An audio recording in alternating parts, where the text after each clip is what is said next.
Well, after some wet periods this weekend, we did have a mild start to the day, but about late morning, early afternoon, you started to notice that little uptick in the wind behind the passage of a front. Northwesterly winds at 9. The airport made it up to 58 shortly before noon today, but temperatures for most of us at this hour in the 40s. Right now at the Shenandoah Valley Airport in Weir's Cave, we got 43. Northwesterly winds at 8. We've had gusts over 30 miles an hour in some locations. Pressure rising now in the wake of that front. A lot of 40s from portions of the Shenandoah Valley, more in the way of upper 40s to low 50s here across central Virginia. And these numbers tonight are headed down into the 20s for most locations. The northwesterly winds will still persist here tonight, but the highest wind speeds, those highest gusts as we go through the rest of tonight and into early tomorrow morning will be realized along the ridge tops of the Blue Ridge, and hence that's why a wind advisory is in place until 4 a.m. tomorrow morning. Again, just be mindful if you're crossing the higher terrain 250 I-64 Route 33.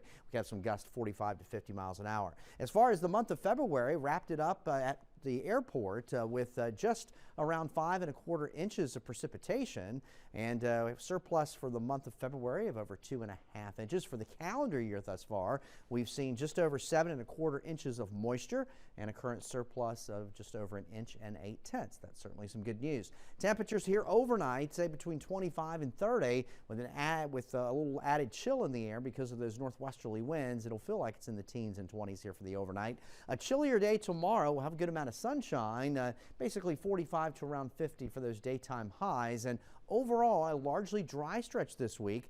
We'll chill down a bit tomorrow.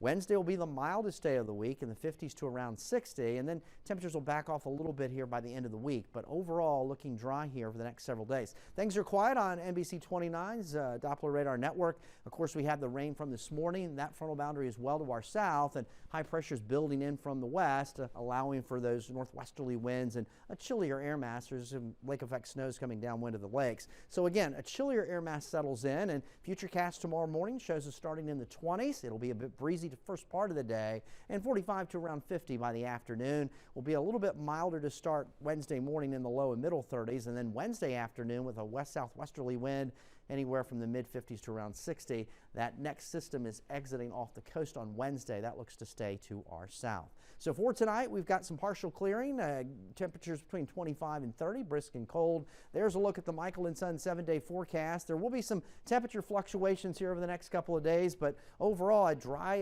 little stretch here as we go through this first week of March, and right now the weekend trending dry as well. And I think after the last couple of weeks, and certainly in February, it's nice to have a little break in the action. Casey and Steve. All right, Eric, thank you. Thank you. Well,